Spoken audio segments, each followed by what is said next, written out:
This is completely unrehearsed. These guys don't even know what I was going to do.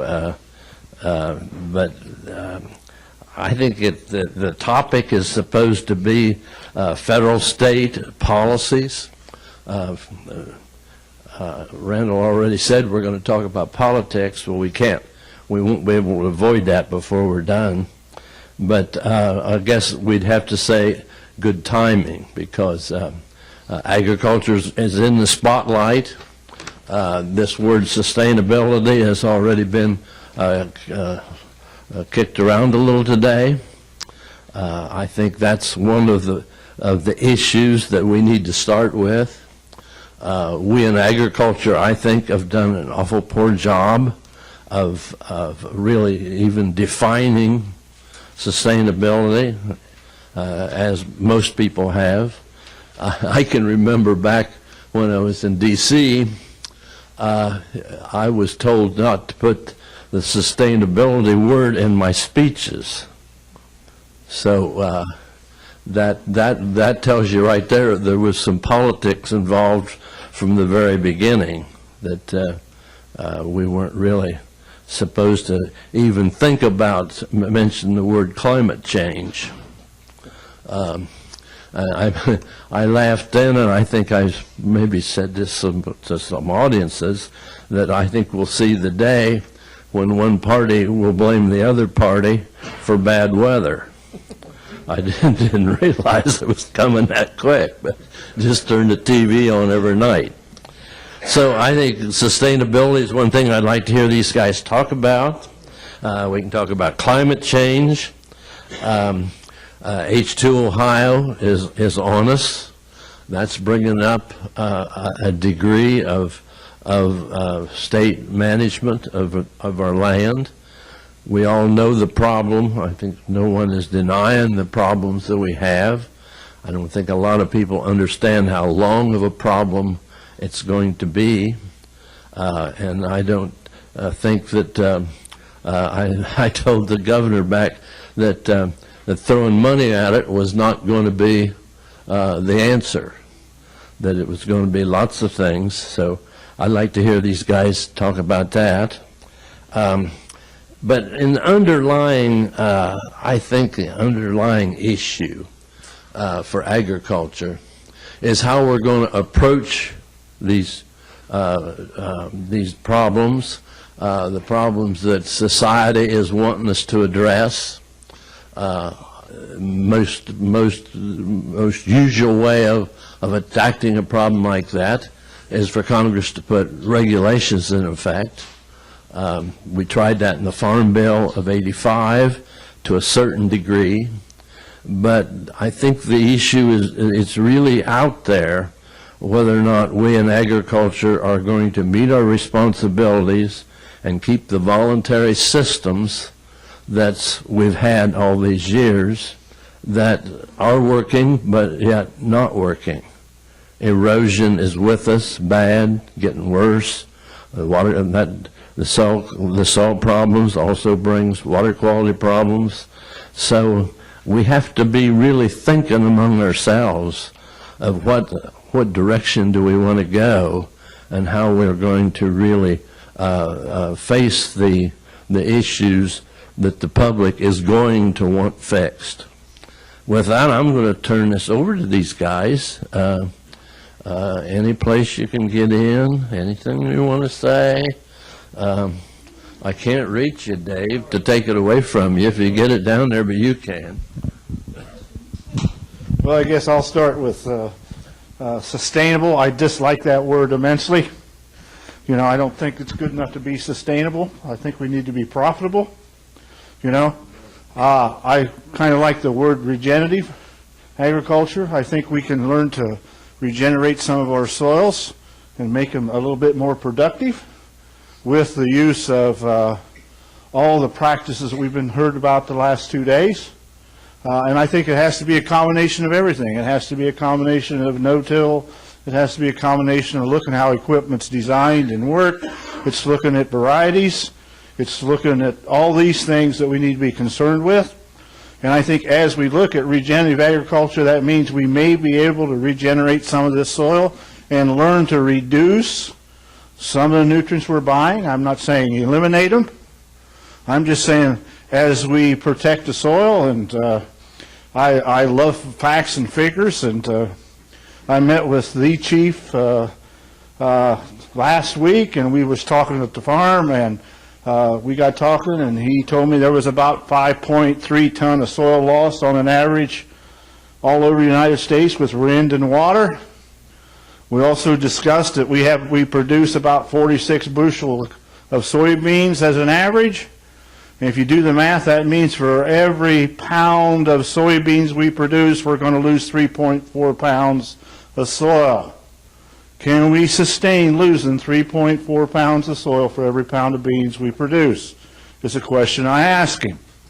You know, and I really think that the public, we're going to start saying we need to have higher quality food, maybe better quality foods. Maybe there's nothing wrong with the quality. Maybe we just need to understand where we're coming from.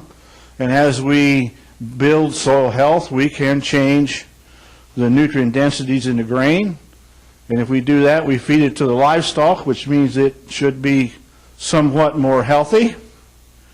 And if we eat healthier meat, maybe we'll have healthier lifestyles, you know. I'm not a big component of having the government subsidize me. I really think that there's a place for some monies to be spent if you need to learn to do things, but I'm not really for just throwing out their money to do that. I'd rather see, I wish they would come out and say, this money going to Northwest Ohio, 25 or 30% of it would have been spent on education, where we could mentor farmers that's not doing it, taking farmers that is doing it, helping other farmers, showing them what's going on, and then go from there, you know. Just throwing 30 to 70 to 90 bucks an acre at this for 3 years, I don't think is going to solve the problem. Well, that word sustainability bugs me too.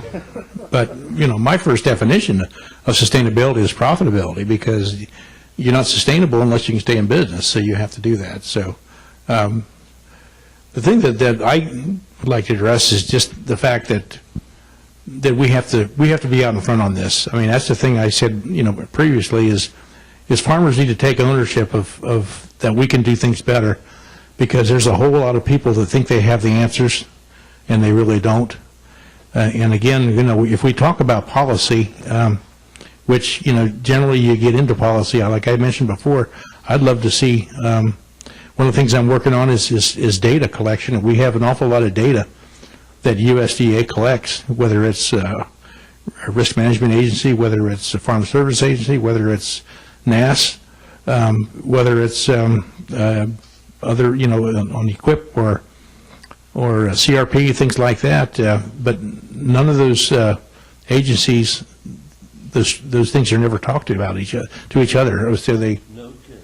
That's right. Well, we had a chief a while back that should have fixed that. I don't know what.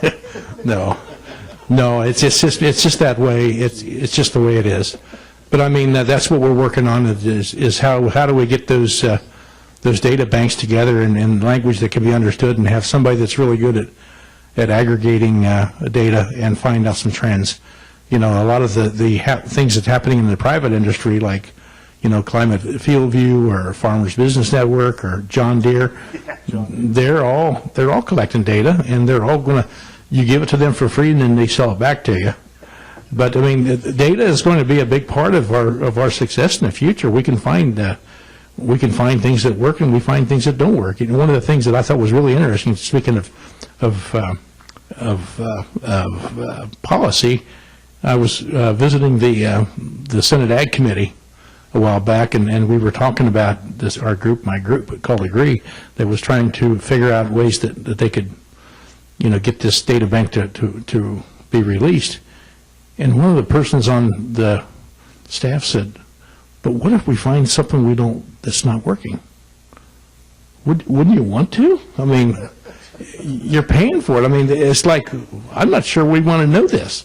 And so that's part of the problem you see. It's part of the problem is it's much easier, and I'm sure Bill will tell you this, it's much easier to stop something from happening than to make something happen.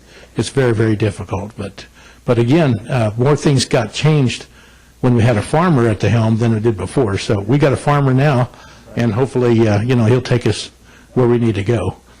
But again, you have to have an intersection of good policy plus farmers willing to change. And one of the things that this is not the time to push back. I think, I've always believed that there's a pony in that pile of manure somewhere. We got to figure out how we can make money at this, and I think we can, but we just have to make sure we work at it. My perspective is very different. I'm a research scientist both by training and trade. What I'm interested in is helping people get data by which they make a better, more informed decision, both on the farm and then larger policy levels if that's needed. But I'm also here to tell you that data can be a very unfriendly revelation. My extension colleagues really like it when they can get in front of an audience of growers and have something positive to say. In fact, it causes some contortions that I was describing earlier to one of my colleagues, and we were just laughing about it. The urge to have something positive to say is driven by you. It's your fault. Extension specialists, people who have access to information that would maybe not be what you want to hear, but can be there to help you make a decision, are afraid that if they get out in front of you with information like that, that not only would you reject the message, you would reject them. Let me share with you the latest meta-analysis over about 100 studies on the effect of cover crops on dissolved reactive P concentrations in runoff water. No effect. Now, let me tell you about the effect of cover crops on the quantity of dissolved reactive P that leaves the landscape. A positive effect. To the extent that a cover crop promotes infiltration, that water with that DRP goes into the soil. But once the runoff, you have a 4-inch rain instead of a 1-inch rain, then the DRP concentration is not positively influenced by the cover crop because the benefit of the cover crop has been overpowered. Now, that may not be what people want to hear, but that's the kind of information that has to be there, because when you combine that with weather data that says the probability of a rain that will exceed the infiltration rate of that soil in that field on your farm can be used by you to evaluate just how effective a cover crop might or might not be at dissolved reactive P containment. That's how data cuts both ways. I've dealt with angry fertilizer dealers for 40 years. My response to them is, the choice is whether your grandkids get to go to college or whether the farmer's grandkids get to go to college.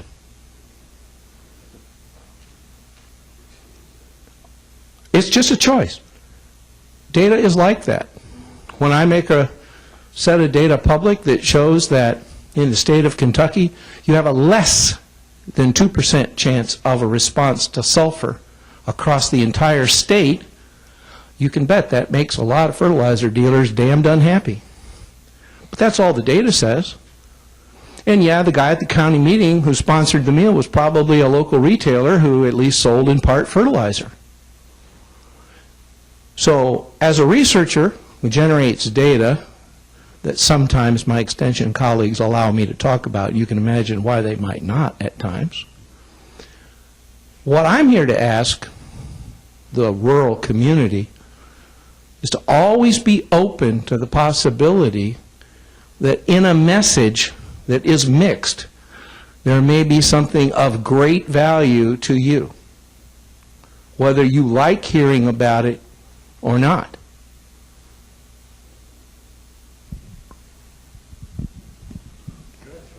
You've got them quiet. Yeah, you can respond to that. He wants to respond. Okay. But then I get another shot at it, right? You both want a chance to respond. No, I just wanted to, on what you said, that's why we're constantly looking for silver bullets instead of silver buckshots, because I'll argue that you can say, the dissolved reactor phosphorus is not enhanced with cover crops. But then you have to also understand there's still a good reason for raising cover crops because of what it does for nitrogen, and also for what it does for the biologicals that's in the soil. I mean, because in that interruption of that corn-soybean rotation, that we went to this monoculture, and we need that break in there. So, while it may falter some on the dissolved reactive phosphorus, there's other reasons for doing that. Now, does that mean that? So I don't like the idea of saying, well, if we're going to go after dissolved reactive phosphorus, then let's just forget cover crops, because there's other things it does.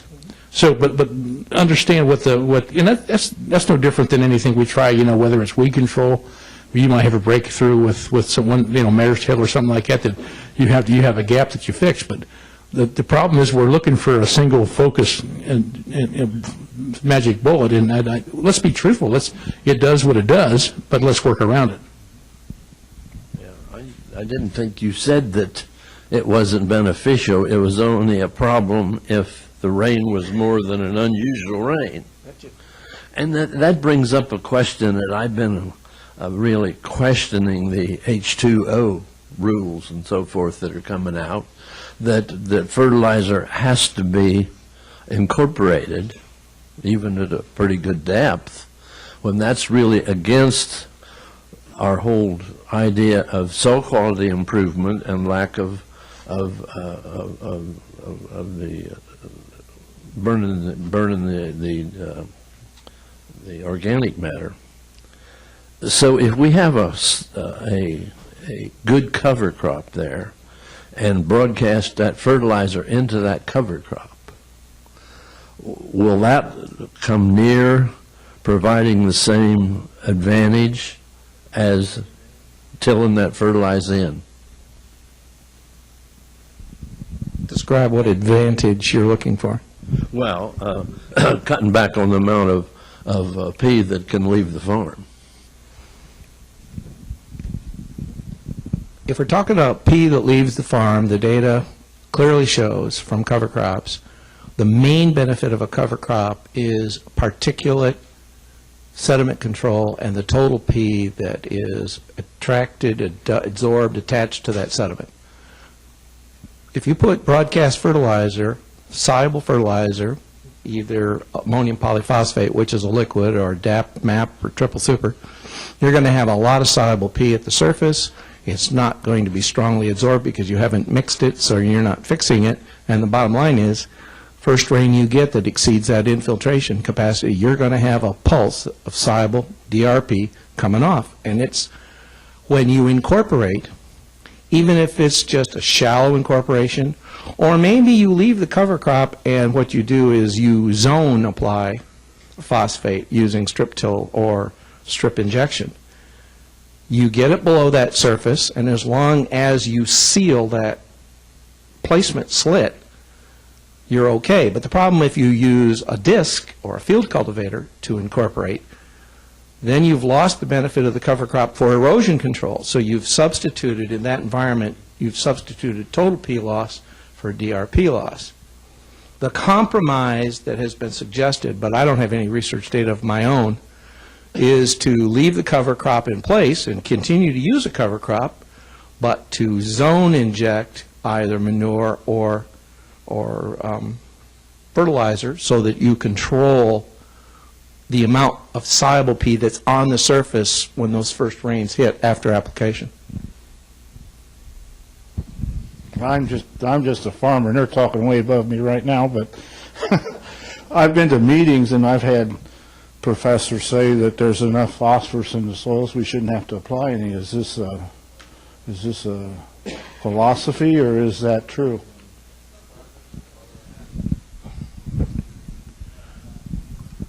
The classical extension answer is it depends.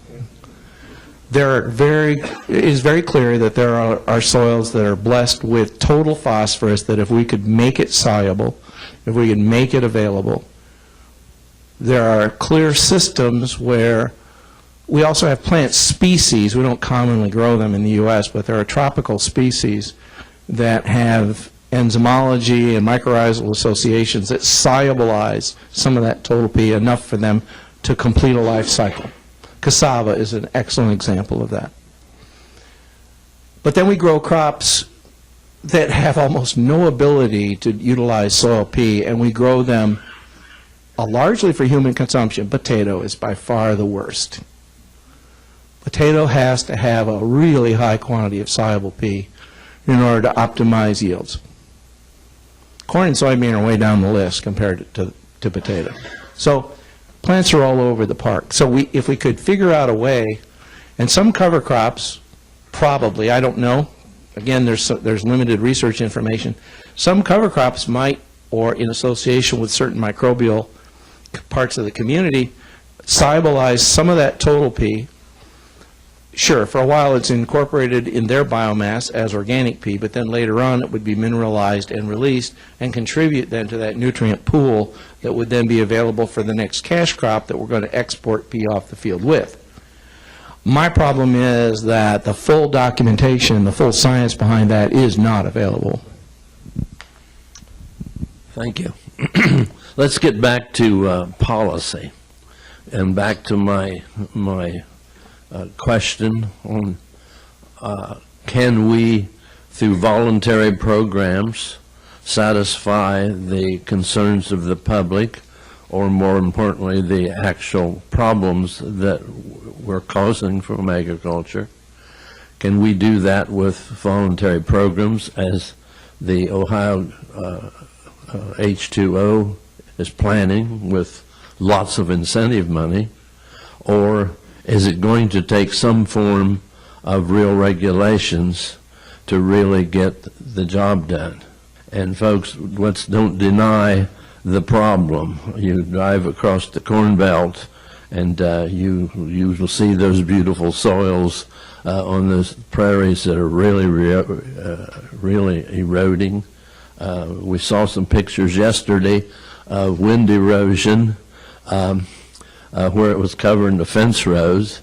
They took me out to places in New Mexico where there were center pivots and you could only see the top wire of the center pivot.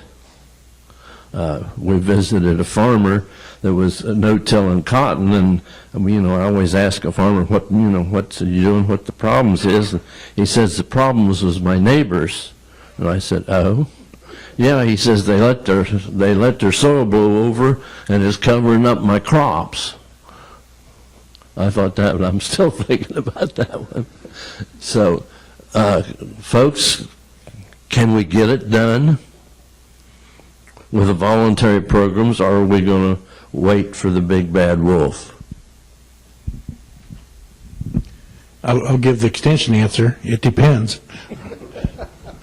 It depends on whether farmers are willing to get together and do this. This is a great opportunity, I think, with this H2 Ohio program, where farmers in the Northwest Ohio can band together and say, okay, we got to do it. And I was talking to some farmers at lunchtime from up there, and they were saying that the sign up at the soil and water conservation offices have been record, and so that's very encouraging for me that they're going to do that, and they're going to try it, and money doesn't hurt.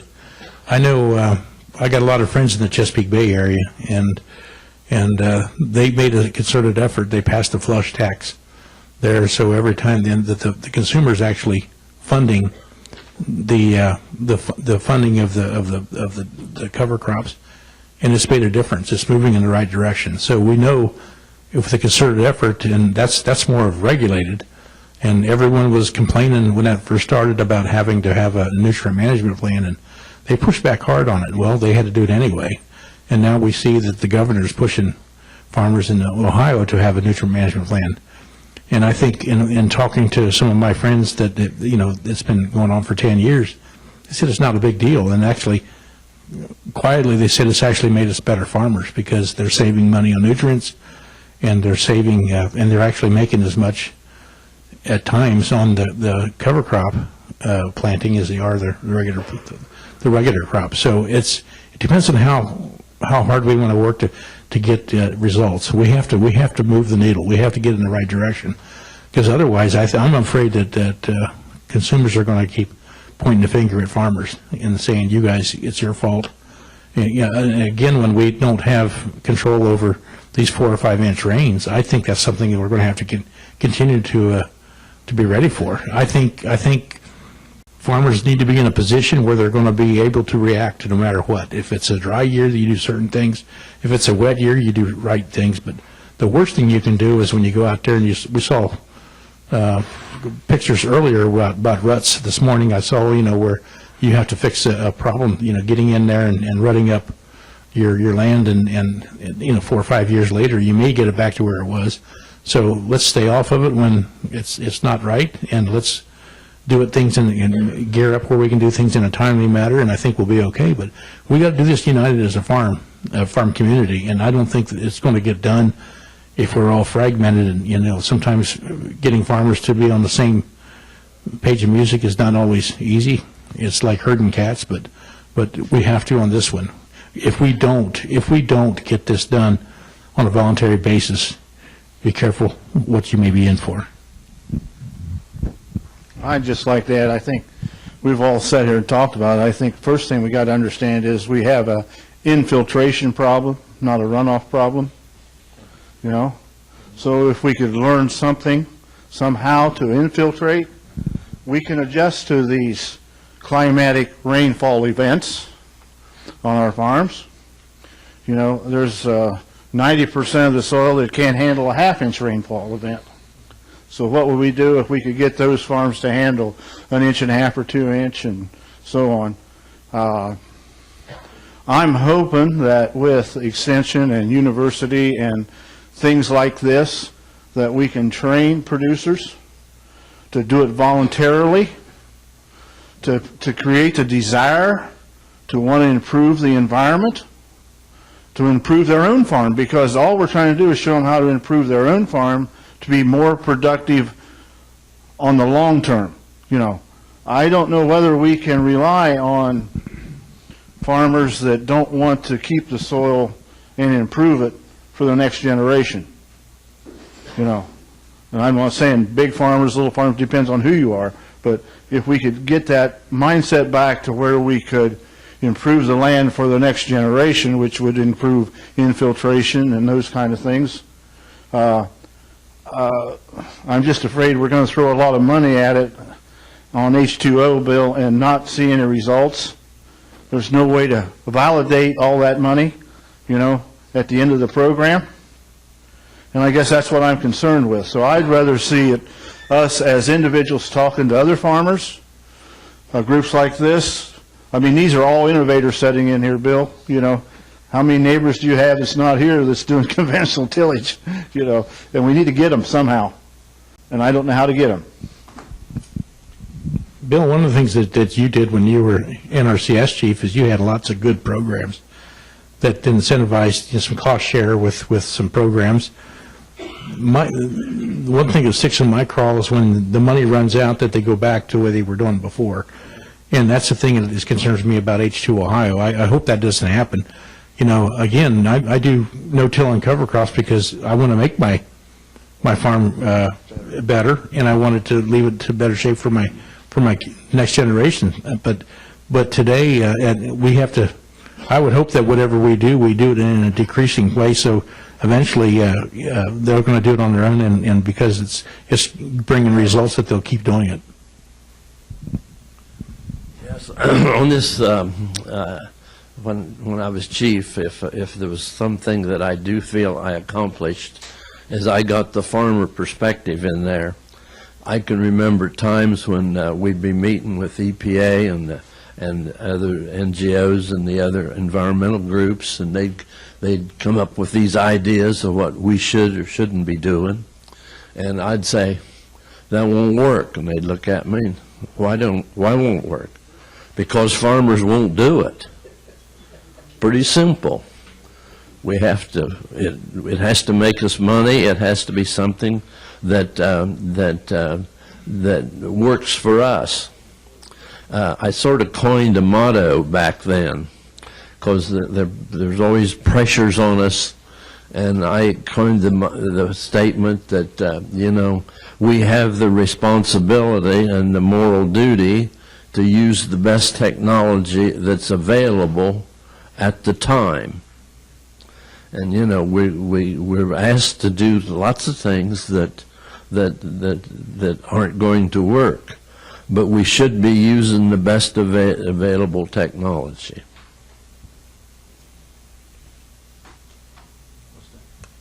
What's next?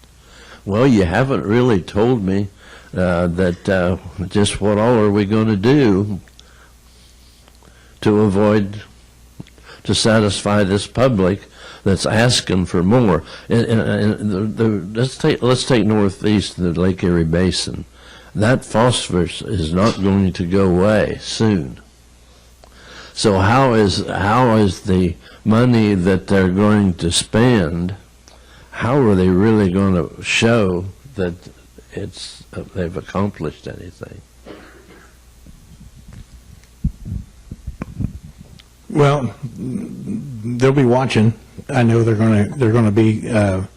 We got an awful lot of tools in the toolbox we can start with, and hopefully, you know, science will produce some new ones. Again, I go back to that idea of safe harbor, that we can do some. I think every farmer that's farming today, someplace on their farm, needs to do something on a small amount of acres that makes them a little bit nervous. That's how you get something done. You know, it may not work, but there may be something that looked positive, and then you can refine it and try it again the next year. And that's really how cover crops got going. And what Dave's done, you know, I think what's sad, I'll just say this, what Dave's done with cover crops, no one else has ever done. You know, that's really, you know, we need more people like Dave in the extension service and other places like the ARS and things like that, the labs, and we just need more expertise on specific things that will do specific tasks. And again, you know, but everyone needs to stick their toe in the water in something they're not used to doing. It's too easy for us to say, well, if it ain't broke, don't fix it, or you know, the one thing, the thorn in my side is when I talk to somebody, especially, it really gets me when I go to Central Illinois and they say, well, cover crops don't work here. They don't. Why? Well, one of my good friends, he planted cereal rye, beautiful stand of cereal rye, and he said it just didn't work. I said, why? He says, because I had to disc it 3 times to get a seed bed. I said, well, what did you disc it for? Why didn't you just no-till? Well, we got to have heat. We got to have heat to grow, you know, for the sun to warm it up, because we want to plant the first week in April. And so I sent him a study from, I think it's South Dakota State University, that showed that a cover crop growing is actually warmer in the soil because it's active. It's, you know, it's growing. It's actually warmer soil degrees than it is if it was bare ground. And he wrote back to me and said, that's junk science. You know, his mind was made up. So it takes a willingness to really think about this. But some of this stuff is uncomfortable. But I'll tell you what, folks, we're at the crossroads right now. We have an opportunity to make changes, and we better take advantage of it. You know, one way I think this may work is an incentive to the landlords to reduce their taxes or insurance. I feel the same way with crop insurance. If we're having cover crops and we don't have the claims, you know, it's like your car insurance. If you don't have an accident, your policy goes down, you know. So why don't we get crop insurance and all these other agencies?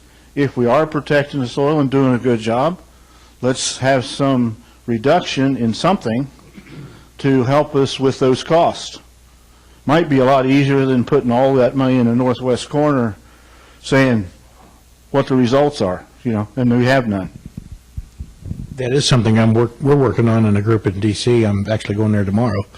That what if you had a list of management practices that could actually show actuarial loss reduction, and you got a list of these, and then you get a discount on your federal crop insurance if you employ these. I mean, a couple of years ago we got a biotech endorsement. You actually got a reduction in your fees if you used like a triple stack. So there's lots of things that we can do that we can show good reason, because what crop insurance is all about is reducing risk, and doing some of these new programs, building your soil health as well as clean water and clean air. You're reducing risk. So believe me, it's kind of hard. But again, it goes back. I really appreciate what you're saying about the absentee landowner. Is how do we incentivize the landowner to insist that these tenants do certain things and be compensated for it? They need a tax incentive or whatever. I've floated this idea of a discount on your property taxes if you're doing all the right things, which brings us into certification. But boy, I was told real quick that you'll have every school board in this country down your neck. So it's still a good idea that we ought to keep working on it. In fact, it's really the worst, because the more productive we make the soils, the more valuable they are, the more taxes we have to pay. So it's really a reverse incentive. But anyway, I have another question. I'm going to take advantage of the brain power I have here beside me. You know, we do an awful lot of measuring of the erosion rates and how much erosion we're losing all over the country. There's another issue that's hidden, and that's the subsidence from overtilling in all these beautiful black high organic soils. I have friends up in the Dakotas, and I've known them for 30 years, and I said, how come your road's getting higher all the time? Are you putting a lot of gravel on it? And they said, no, we don't gravel. I have a friend in California that in fact, he's in a lawsuit against bad practices that the state's doing.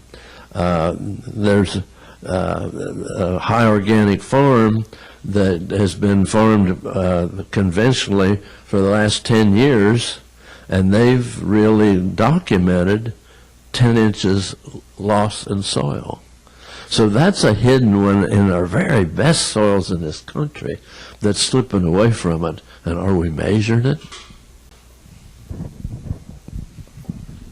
The answer is both yes, a little, and no, mostly. It is being measured in research plot areas. For example, that long-term study that I talked about, we've been able to document that in a landscape where very little erosion occurs, we're now, with the moldboard plow, we're now down at least 2.5 inches into the AB horizon, because we document the amount of clay we're pulling up from that heavier clay layer, and now it's incorporated into the plow layer relative to the continuous no-till. And at the same time, there's been a loss of porosity, so you get this subsidence. You get a temporary fluffing with tillage, and then the structure collapses because it won't support even the weight of the soil above it, let alone when it's waterlogged, and it drops. So there's that documentation. There's also been documentation for high organic matter soils in my home state of Michigan, and also in Florida on organic soils. They've well documented the rate of decline in those.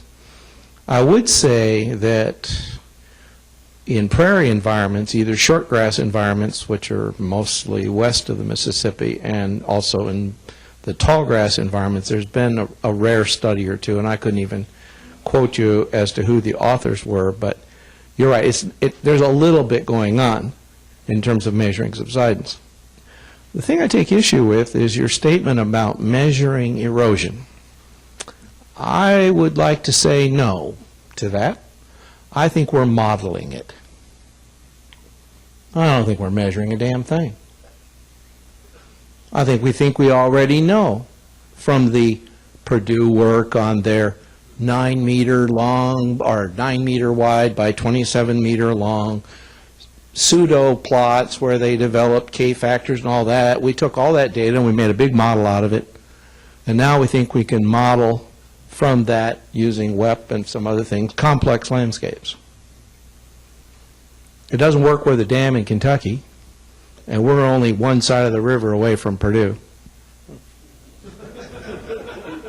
Now, I admit, there is a significant difference in soils. We don't have a single acre of glaciated environment in the state of Kentucky, not one. Okay? Here, north of the river, although not all of Ohio, you've got a huge chunk of glaciated landscape and mineralogies to deal with, which affect everything. And my problem with my education is it's really long north to south. Michigan State and the University of Georgia are my academic alma maters, okay? I'm not worth a damn on the other side of the Mississippi. But the bottom line is, never forget that a lot of the numbers you're going to get quoted are going to be numbers that, at least of late, were more modeled than measured. Measurements cost money. They take time. Time is something that has to be paid for. Now, I admit, I get a lot out of cheap grad students, but, you know, none of you want to work for me as a grad student, trust me, okay? But the bottom line is, the measurements cost a lot of money, and people are now getting away from making measurements, actual physical, chemical, biological measurements, unless they're really got a pile of money and they're in hot pursuit of something new. If they have that and they have the money, they'll do it. But a lot of these things that I see are modeled. The latest example is COVID-19. There's a cry out there. They want data from these countries that are covered up with the coronavirus so they can better model, not perfectly, but better model how fast it's going to spread in the good old US of A. Because believe me, you don't want to be around when they're measuring it.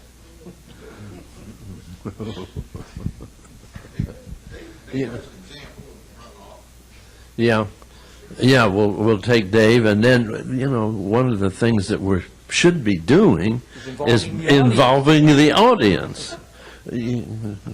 We're talking too much, aren't we? What are you talking about, Randall? Measurement where it was 3 times as much sediment. Oh, yes.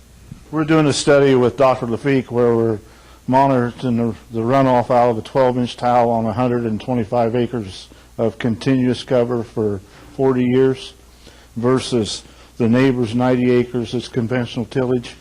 And they're finding 75% more particulates in the conventional field water than they are finding out of our 12-inch tile from the cover crop. So that tells us we are doing some good to control the particulates, and I don't know what particulates they looked at, but that was the information I got back from that area, you know.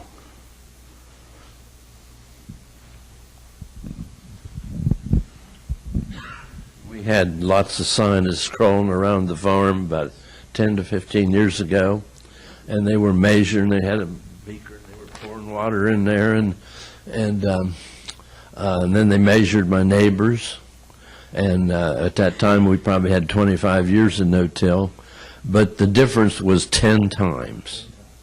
An inch of water moved 10 times better through the no-till. Hey, do we have time to open this up to the audience?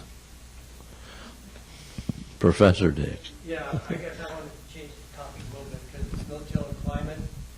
And so my question and I guess and comment that I'd like you to address is we've been hearing and the public hears 10 more years, 15 more years, if we don't do anything, the whole civilization is going to collapse. So that scares people. But I think there are some things we can do. But the other side is how can we address the adaptive things that need to be changed if climate change is coming, and I believe it is coming, things have changed. What are we doing to try to prepare to adapt to that change? And I'll give one example in a sense. I grew up in North Dakota right on the Canadian border with Manitoba. My brothers are as happy as can be with climate change. Because we used to do wheat fallow every year. They're getting more rain, they're growing corn and soybeans and other crops. They say, if this is climate change, bring it on, we like it. So adaptation is something we haven't talked about anywhere in this whole discussion. And world politics, Canada and Russia are going to hold the best soils in the world, are they not? That adaptation is a big part of that's the one that everyone should be able to think about. Farmers, they've been adapting for years. They may not understand or realize that what they're necessarily adapting to. They're adapting to weather pattern changes. They're adapting to different ways to raise crops. I mean, just like no-till. I mean, I adapted to no-till because I wanted to save money because I was not making enough. And I thought, well, if there's a way I could do that, I watched people like Bill, which had been no-tilling and making it work. Well, if he can do it, I can do it. That's kind of what my mentality was, in the same way with cover crops.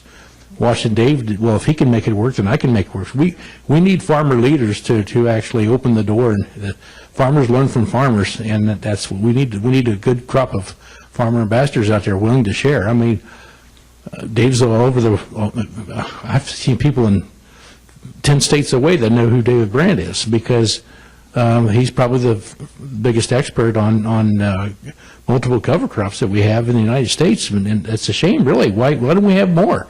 But I mean, I'm glad to know Dave, and I'm glad he's doing what he's doing, because if he wasn't doing it, no one else would be doing it. So we need to adapt, and we need to also do the possibility thinking. I mean, the thing about farmers, and a lot of it's a cultural thing with age.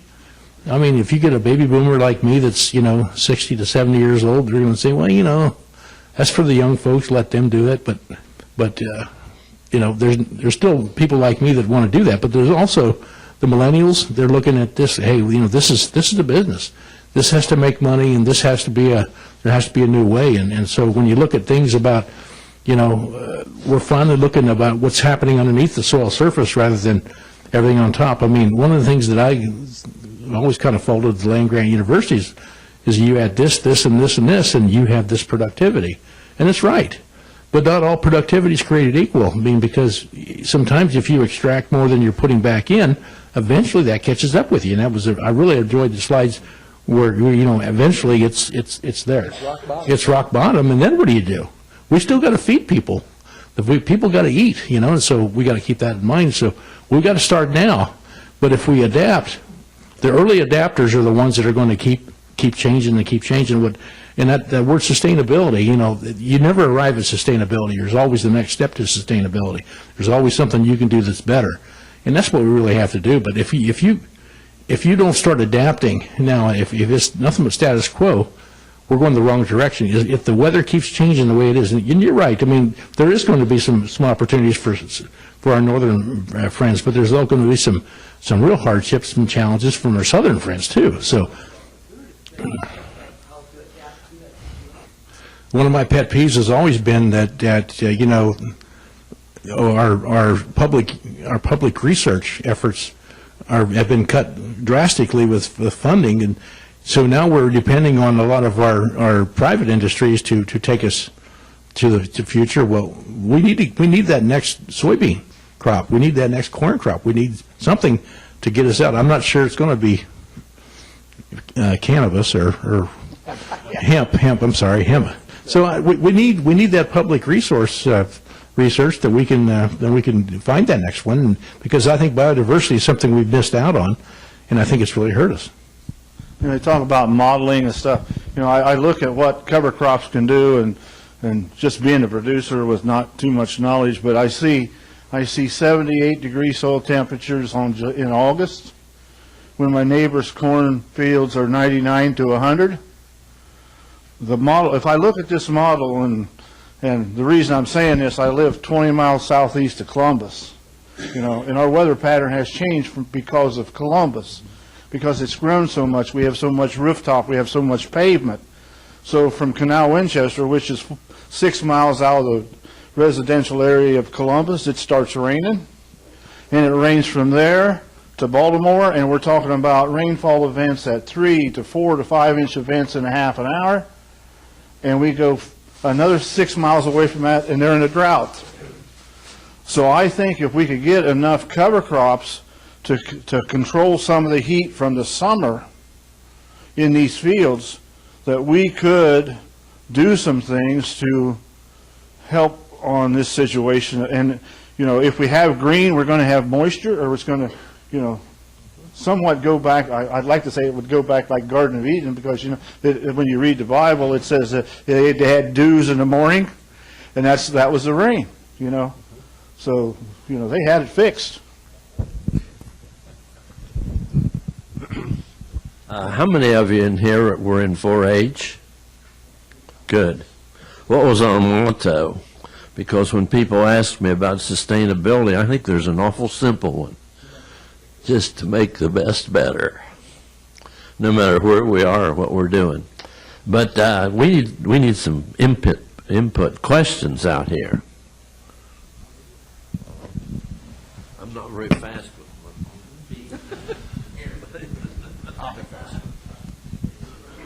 I don't actually need that, but it's fine. Well, you know, the question, of course, is how are we going to get it done? And I just struggle with this quite a bit in my role about what do we actually need. And I'm curious from a farmer perspective, but like, if we had to pick between education versus research, what's our limiting piece for adoption of no-till and cover crop acres?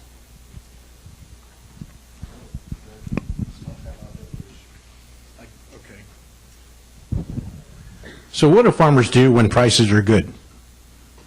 We raise more. So what do farmers do when prices are bad? We raise more. Now you think about that. That's what we do.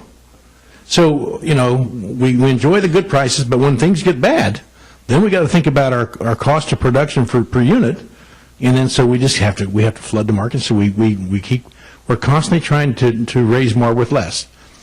But what we really need, that's why I would say we need research. We need the next big crop. I mean, we need, in some ways, well, I'm also a consultant, so I try to take care of my folks too. But and they seem to be willing to try new things. But I think, if Extension does their job, and we you know, I'm really pleased with all the Extension meetings we've had in our area for education, whether it's markets or whether it's other types of things, but just basic research about, you know, I was invited to a meeting in Minneapolis, the University of Minnesota, where they're working on cash cover crops, like pennycress, so you can plant that in the fall, and you know, I've spent $1,000 trying to get rid of that darn stuff, and now, you know, we're going to be raising it again, but then harvest it early, and then you can still plant corn or soybeans. So again, but the piece that's missing is that independent research arm that's going to, just the whole discovery piece is we haven't discovered anything major for a long time.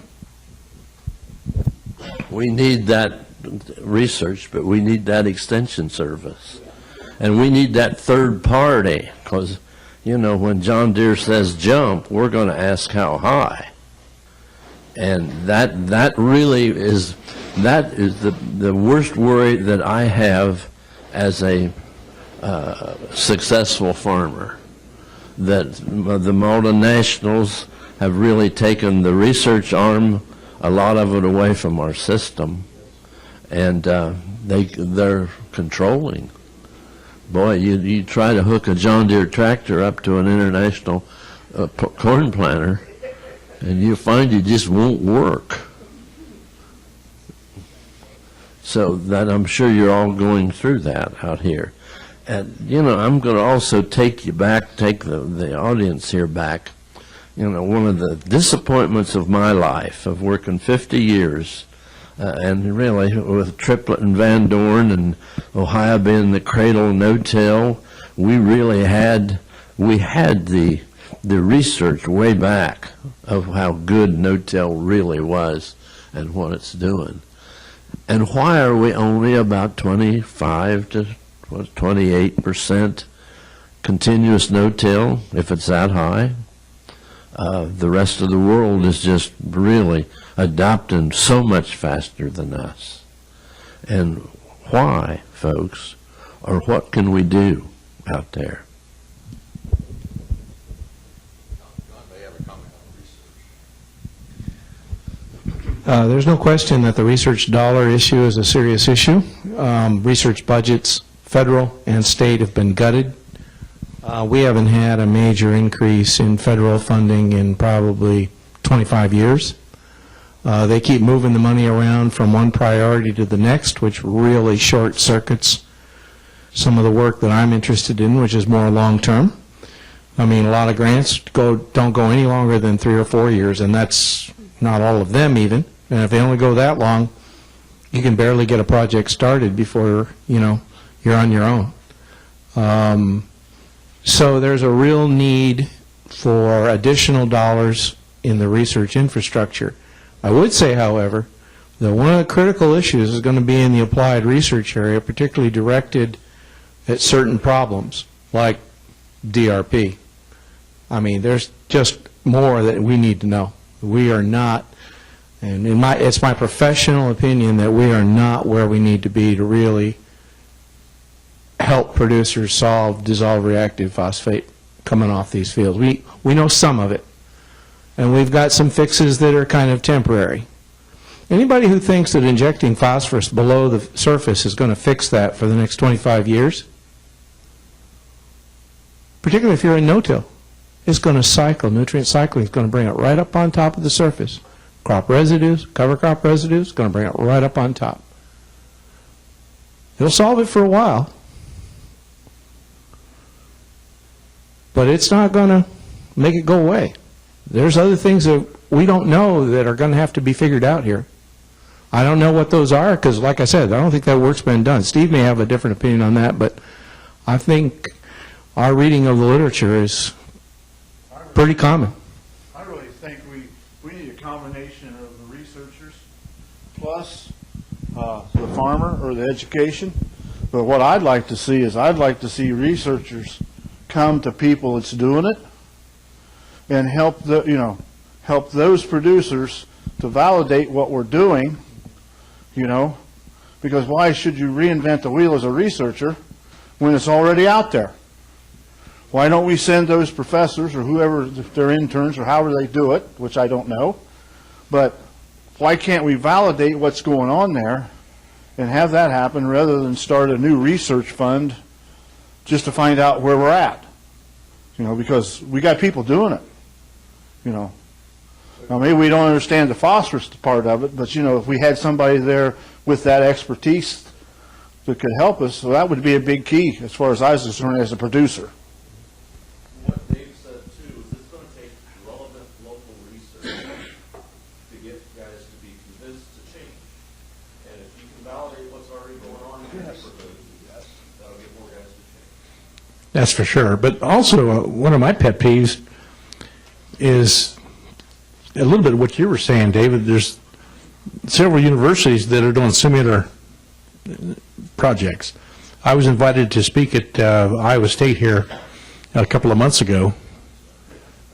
Well, I'm just saying, okay, I'm just saying that they were doing a project, making a soil amendment for dissolved reactive phosphorus.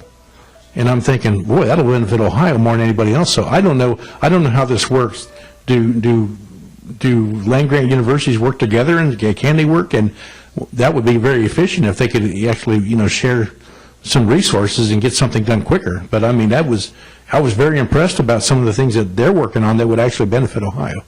There's a man back here who's been trying to get in here, and I need to exercise anyway. You've had your hand up. Me? For real? Yep. Yeah. Well, I was just going to say that I think part of the reason why we're only at 20% is your 20% that we're at, they're the yearly adapters. You've probably got another 20% that can't afford it. They can't afford new equipment. They don't want to or whatever. But I think a majority haven't been hurt bad enough to make them want to change. I've been a consultant for 35 years. And a vast majority of my customers, their bus buddies seem to be the green and the red tractor dealers, not the consultant, not me, who's giving them good advice and trying to help with their profitability. You know, they can't wait to buy the next greatest, biggest tractor, or a wider implement, or a better ripper. I don't know how many of my customers I've watched for 20 years. You know, they went from a ripper with teeth like this to teeth like this, and now teeth like this. And the tractor has gone from, you can pass two of them on a country road, and now they're so wide. Somebody's got to get off the road so the big tractor can get down, pulling the big ripper. I mean, a lot of farmers, they love their tractors, and they're not to the point where I need to change. My observation. Well, you know, that gets into a lot of things. Have any farmers in here been guilty of buying more tractors for tax planning?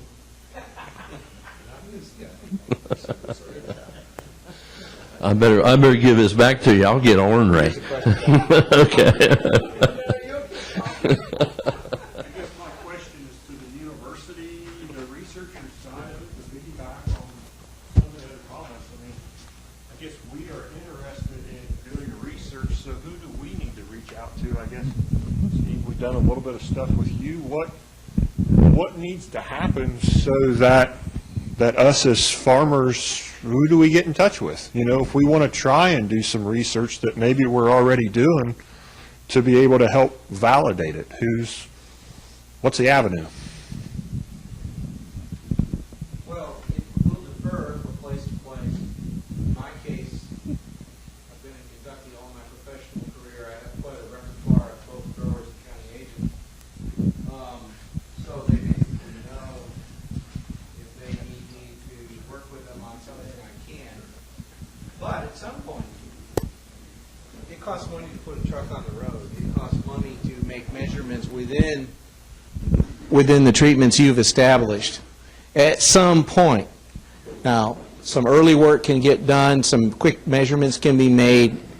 Some kinds of validation don't cost a great deal. But I listened to Steve make a presentation this morning where there were well over 100 trials to validate P and K. Now, he may disagree with me, but from my perspective as a 40-year worker in soil fertility, what he found was the old recommendations are just damn fine. So what has to also happen is growers have to quit asking questions like, well, hybrids have changed in 3 years. You need to repeat all the fertility recommendation work. Come on. You've got bigger problems. Let's focus on the big problems first. Yeah, they're going to cost money, but then you got to use some political clout somewhere in your system. I know where it is in mine. It's in Frankfurt. The bottom line is, that's where we need a partnership. Yes, we need a research partnership. I'm not denying that. But we need a political partnership that's effective in bringing dollars to meet common objectives of priority problems. And I'm arguing sometimes producers ask for things that they shouldn't damn well ask for. Now, me as a researcher, I feel very comfortable in telling you that. Some of my extension colleagues don't feel damn comfortable at all. They're not going to sit here in front of you and say that was a stupid thing to ask to get done. But we're doing it in Kentucky because I've got 2 extension colleagues who don't know how to say no. And they're getting exactly the same answer that Steve got. On nitrogen, maybe we'll get a little difference, but on P and K, we're getting squat. And like I said, you got a 2%, 1 to 2% chance of getting a sulfur response. And we're selling a lot of sulfur across the state.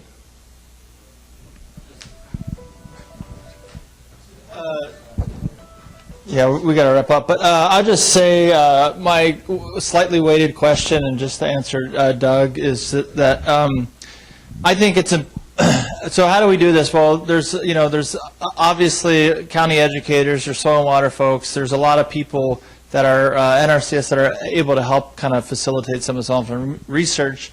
The question about what's more important, research or education, I think the solution is when the two happen together, when we actually have on-farm research that occurs, and we facilitate knowledge of transfer of knowledge from grower to scientist, scientist to educator, like wherever it goes.